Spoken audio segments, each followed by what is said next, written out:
right, guys, welcome back to After the Scales podcast, episode 5. With today's special guest is dirt pro late model driver ELLIOTT Despain out of Campbellsville, Kentucky, driving the number 75E. Thanks for coming on the show today. Thank you all for having me. Since Bert with Dirt Late Nation was responsible for having you today, Bert, would you like to open us up? Yeah, so like I said, this is Elliot. He's one of the guys to finally. He's our first late model that we've been on as a sponsor slash just being on it in general. So we had to bring him on. He's raced a lot. We'll let him talk about that. But first, we'll hop into it and ask you a couple questions. So what cars have you driven and throughout the course of your career? Well, like started like most kids. We started off in go-karts, and then when I turned 15/16, I got to move up to the open wheel and run open wheels from 2005 to probably 2019, 2020, and then we've been strictly on the crate late model ever since then. All right, and how has that been for you? Like, I know that you've had a lot of stuff go on, but is it like different for you? I mean, every year it seems like we run, the competition gets stiffer, especially here in Central Kentucky, Southern Indiana, and if we venture down in Tennessee, those guys are really tough. So it's you got to stay ahead of the game and up to date on technology and that stuff as much as possible. All right.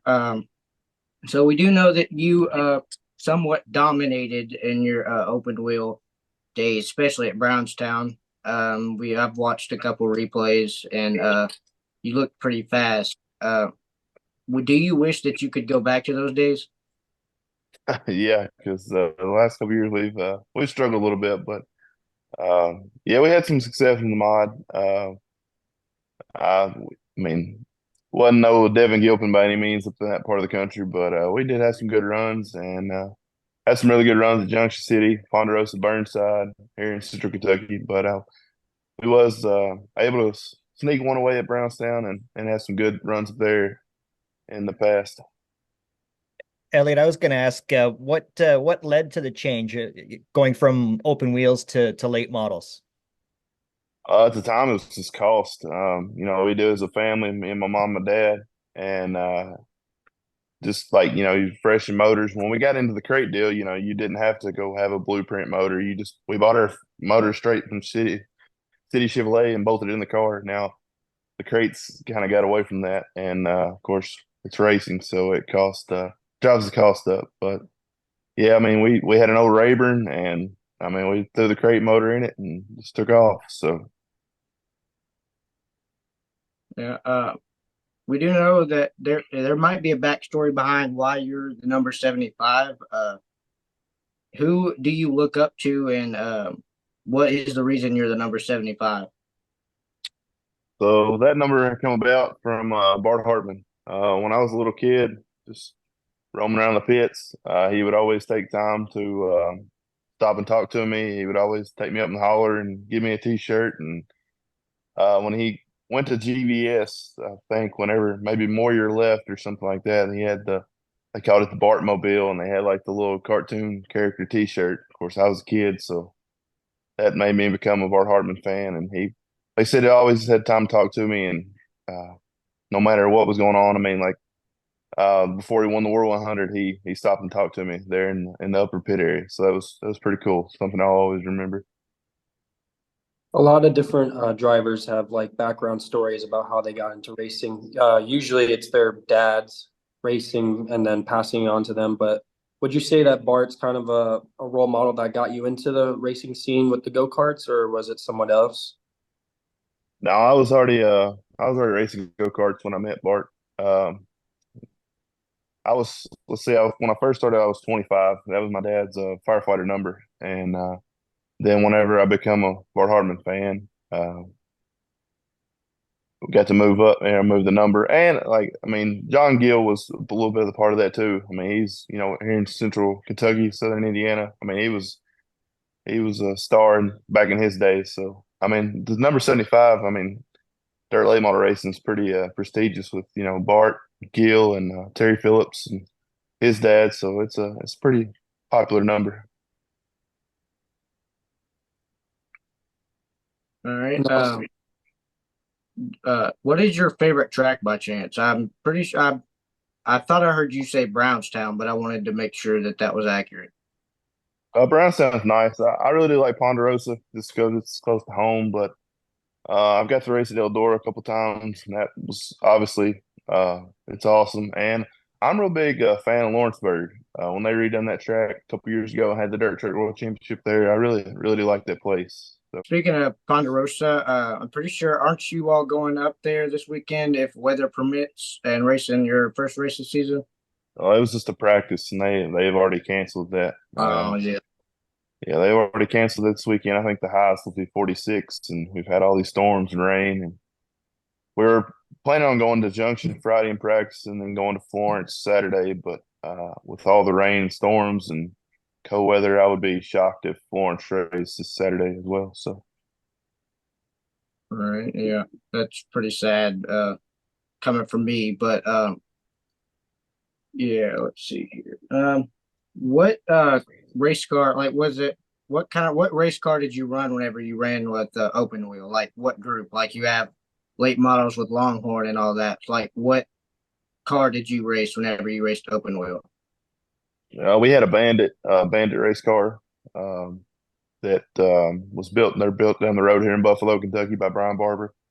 That was pretty much the only car I really ever drove. The last modified I had a guy that built one. It was a one of one, and it was going to be a really nice piece. And we took it to Brownstown for the Jackson 100 weekend, and I think it had 17 laps on it. And I flipped it like 7 times, so that was the end of that car. So that was actually the last modified I ever had. So What's what's been kind of the as a driver, like what kind of adjustments do you have to make going from the modified to the late model? Like how different are they? well, the mods, you had that little narrow tire, and you had a whole, more horsepower than the crate motor. So they had to really finesse the car a little bit more than what you do. I mean, like the crates now, where you got these big wide tires, and the horsepower you got to bury them down in the corner. The modified was a lot more finesse, and my personal opinion of it anyway. and with each class that you've raced, obviously everyone can tell that you have to move up through different classes to kind of, advance from one car to the other. I mean, you're sitting in the pro late model now.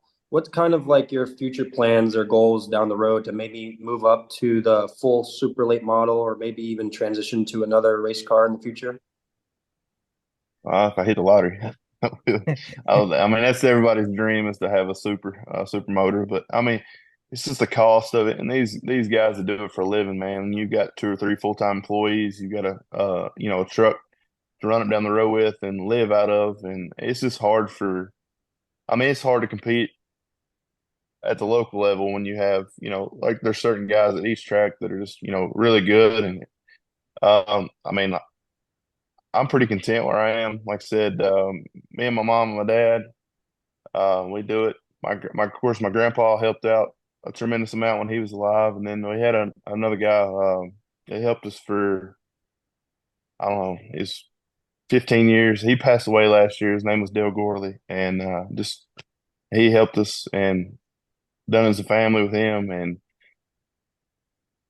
if I mean, I'd be content just to race, say 5 more years in a crate before I get to hang it up. But I mean, if I hit the lottery, then I might tell the gas company I'm leaving, and we'll go race for a living. So As someone who doesn't live in your area, we have a touring crate late model series up here in Southern Ontario where I am, and they race a couple times in upstate New York as well. What's the competition like? What can you expect like in uh the crates where you're racing just kind of on a weekly basis? well, I mean, if you venture down into Tennessee, of course, you have guys like I mean, Corey Hitchcock still runs a lot. Jesse Lowe, Matt Henderson, those guys are they're on a top tier level as far as around here. And then you get in Southern Indiana, a lot of guys at Brownstown that are they're yeah, it's a battle to run top 10 there on a weekly show if all their locals show up. So, but I would say Tennessee has stiffer competition than say Kentucky, Indiana. But I mean, in Kentucky, you have a lot of guys, like even here locally, like Justin Ratliff, Dustin Linville, um, those guys have been pretty dominant super guys. Also have a crate car that they come unload with. So you're no matter where you go anymore, you're racing. It's stiff competition. I mean, people like they'll criticize the driver sitting in the stands, but people just don't realize that never drove one of these how hard it is and how stiff the competition is nowadays. I mean, it's when you qualify the whole groups, then a couple tenths, so it's like that everywhere. I mean, but I would say those guys down in Tennessee they're leaps and bounds better. Yeah, and we were wondering, I don't know if I've looked all around the internet, but do you know how many wins you have across your whole entire career? I had several in the go-karts. I'm gonna say, I don't know, 30-ish, maybe. And then I've won, I think, 15 or so in the mods, and probably, I don't know, 4 or 5 in the crates, so something like that. Yeah, I do know that I remember the one at Richmond. I still got that trophy that you sent me whenever I was younger. Yeah, I'm still taking good care of it. But yeah, do you all have any questions for Elliott? I'm about out of what I got. Yeah, I was going to ask about where you see dirt late model racing going from here. I mean, obviously, the late model scene is growing, and a lot more drivers are getting into it. I mean, obviously, you're talking about some of the competition have been spending a lot of money and resources to run these cars. So, where do you see late model racing going in the future? I mean, the purses are getting bigger. The local stages are getting more fans at the track. So, I mean, it's got to be pretty exciting to see. Oh yeah, I mean, I think it's in a good spot right now. Obviously, at some point in time, the prices. I don't know how they. It's not just me talking about it. I mean, it's the top guys and all the top media. Talking about the cost of tires, the cost of fuel. It's It'll be nice to see it come down someday, but I don't think it. I don't know how it would. I mean, we even got to this point, but I mean, as far as the race and the tracks, the guys that the purses those guys are running for. I mean, you told me that 10 years ago. I would have said you're crazy. I mean, we got $30,000 races on Tuesday night. I mean, it's and with Flow and you guys and podcasts and just exposing the sport. I mean, it's all for the good. I know I've talked to some of our local drivers here in Canada, and they've certainly noticed it when they go to the track since one of the kind of the good things that came out of COVID was the popularity in dirt racing because of the streaming, and that was one of the few things that was going on during COVID. Do you notice it like at a local level where you are? Like, has the popularity kind of trickled down to your local tracks? Yeah, I mean, they have good crowds. The closest place we have to us is Junction, Ponderosa Speedway, and they only run like once or twice a month, and I think that's been a huge success for them because like they'll have it might be a local show, but they'll pay 5,000 or whatever, and they have good car counts, and um, the stands are packed, and I know like Florence they'll do like dollar days. They'll have all their stuff at the concession stands is dollar, and I mean they really promote that, and I just it costs a lot of money to bring a whole family to the track. So anything that those tracks do to kind of help out and get people in the seats. And I mean, when you get people in the seats, all that is exposure. So they might come back the next time and bring a friend that's never been, and then he's hooked. So I just think little things to do like that are definitely a plus. You were talking about exposure there. for anybody that's watching our podcast and wanted to follow along your journey on social media or anything, why don't you share some of your social media accounts and kind of share with our viewers where they can find you at some of the racetracks coming up? I know you mentioned about Ponderosa, might, with the rain and stuff, but kind of your schedule coming up and where they can see you. Well, first, we have Despain Motorsports Facebook page. My Twitter is Elliott_75E, so I can keep up with that there. Dad, mom, Hannah, my wife, she'll post on there kind of the schedules. But we really will probably hit up, Florence, Brownstown. We might venture to Richmond a time or two, but we'll try to. Hopefully, here we'll at least start racing once a week, in in the upcoming weeks if the weather cooperate and all that good stuff. So. All right. I guess we can get to the 10 questions. Make sure you go to drinkvictory.com, use code DirtLateNation for 10% off in all your orders. So just answer these 10 questions without really thinking, just whatever comes to your mind, just say it. So first, what's your favorite track food? Nachos. It's pretty straightforward. Would you rather drive a modified or a late model? I'll go late model. All right. If you had to pick any car that you would want to drive, what would it be? Any car, like street legal or what? Yeah, it could be it can even be a dirt car, like sprint car, anything. I would like to drive a sprint car. I'd like to be out there by myself, but I'd like to drive one. All right. What's your favorite band/music artist? Oh man, that caught me off guard. I'm pretty big on Morgan Wallen, Riley Green right now. They're pretty good. Solid choices. Yeah, we got an off-brand Morgan Wallen in here out of Jacob. So Yeah, Morgan Wallen 2.0 here. yeah. What race do you dream of winning? It'd be the War 100 for sure. I would like to be able to compete in it one time. Yeah. What's your biggest pet peeve when you're driving on the road? People need to use cruise control. I can't stand when people slow down, speed up. All right. Does Kentucky have the best fried chicken? Yes, for sure. It speaks for itself. What was your favorite hobby growing up? I love to play football. Did you play for any teams or anything? Just through high school. Played at Kimball's High School all the way from fourth grade till I graduated. All right. What is your all-time favorite TV show or movie? TV show or movie? I mean, we'd have to say Cars, right? I mean, Lightning McQueen.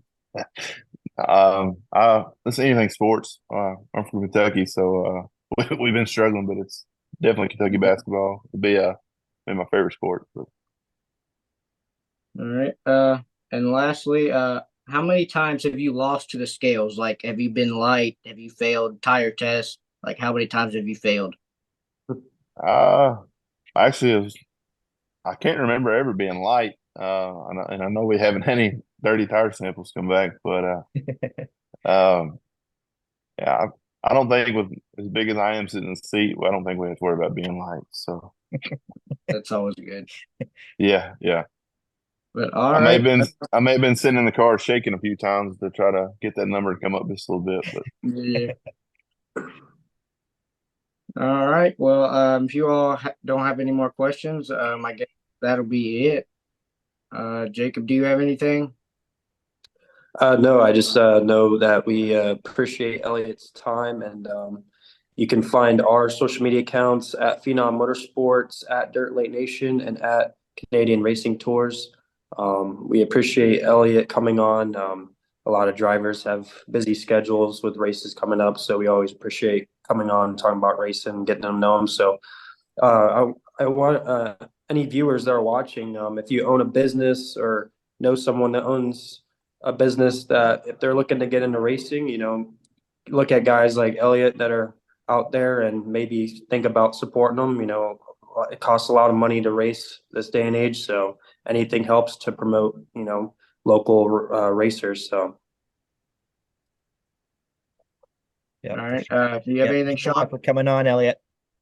I appreciate it. And before I go real quick, I just have to throw this out there. Robert's dad, Earl, I think I'm pretty sure I'm his favorite race car driver ever. So Mhm.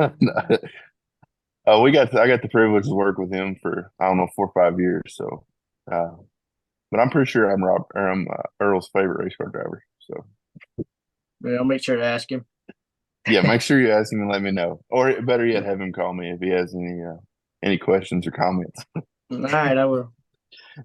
Thank you all for having me. It's very cool what you do. It's very cool to these podcasts and getting exposure to sport, and that's all for the positive in my opinion. So keep doing what you're doing, and thanks for having me on. Yep, sure thing. Thanks a lot, man. Appreciate it.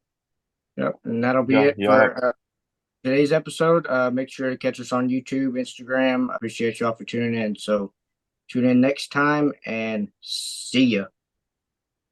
Thank you.